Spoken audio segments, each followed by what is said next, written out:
Јас не сакам да зависам од никого, верувајте. Не ми е мене интересно некој да ме сожалува или да мора да ме турка да се качам на тротоар. Не.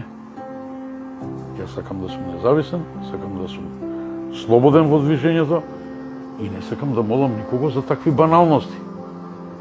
Да ме поттурне на тротоар, ме молам поттурнете ме. Зошто? Затоа што некој не му се пополнувало на оние 3 сантиметри, не им се поправал асфалтот. Пример.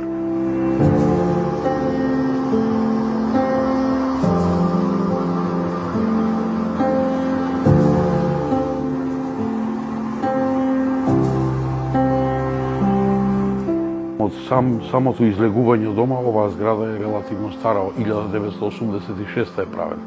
Лифтот е многу мал. Јас кога влегувам со количка во лифт, не можам да изротирам внатре, па излегувам во рикверс, наназад излегувам. Тоа е првата пречка со која, се изборувам релативно лесно, сум нашол модус и го решавам. Потоа влегувам во маркет. Живеам со мајка која исто така болна, не може да излегува да пазари. Гондолите и стоката им се пренатрупани и буквално возејќи со количкава, вртејќи лево и десно, задолжително закачувам некој производ, нешто ќе турнам на земји и со самото тоа и јас не се чувствувам пријатно. Понатаму, јас како диабетичар сум инсулинозависен, најмалку еднаш месечно одам во поликлиниката Јане Сандрански. Таму исто не е решен пристапот за инвалиди. Има рампа, и тоа е многу остра, многу е коса. Со оваа количка ако тргнам, или ќе застане на пола, нема да може да се качи до крај, пошто електромоторите таа им е силата, или, што е полошо, може да почне да се извртува количката и да ме преврти. И ми е ризик, тоа ми е ризик. За овде, за нашава населба, ја фалат како најурбана, меѓутоа штом тука има такви проблеми, еве, например, и во општина, имаат рампа која е многу остра. За пример, за да побарам еднократна помош, да земам извод од катастар, било што треба во општина влезам, јас не можам да си ги остварам правата, затоа што пристапот не е решен. Значи, еве ви кажувам, институции кои се од јавен карактер, маркетот е приватна собственост. Меѓутоа, значи, една поликлиника, тие лани го ставија лифтот, немаше лифт, до лани мене ме боцкаат долу во ходникот.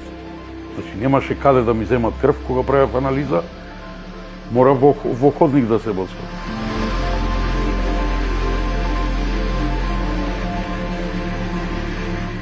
Многу институции имаат рампи електрични кои не работат. УЈП, например. Ми треба документ некој од УЈП. Или еве да поднесам за данок. Било што. Јас не можам да влезам. Морам да чекам долу кај скалите, иако имаат рампа од страна, која би требало јас да се качам, како лифт да ме качи до горе, не работи.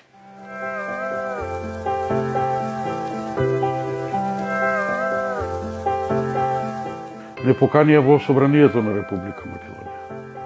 Таму се скали, рампа нема. Донесо една рампа искована од даски, вака. Јас сум околу 100 килограми човек. Количкава тежи сигурно 30.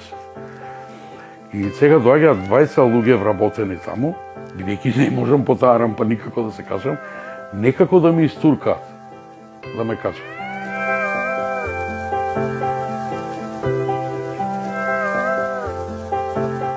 Верувајте, многу често се работи за толку малце. Еден тротоар. Тоа е за нас непремостлива препрека. Ево. Оно што може да оди пеш не го чувствува тоа. Јас ова многу го чувствувам. Ова за мене е бездна, амбис. Верувајте.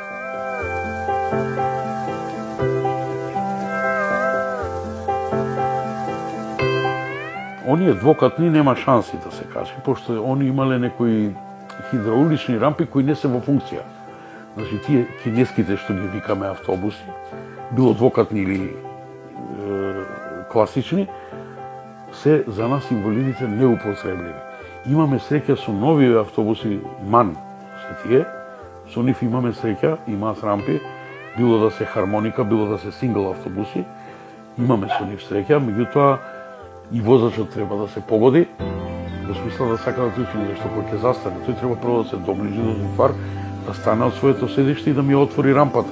тој капак да го крене, да го отвори, јас да се качам, тој да го затвори и да продолжи да вози и да ме праша до каде, на која станица ќе се симнам, за да знае таму да се паркира поблиску до тротоарот, за да може пак рампата да ја пушти.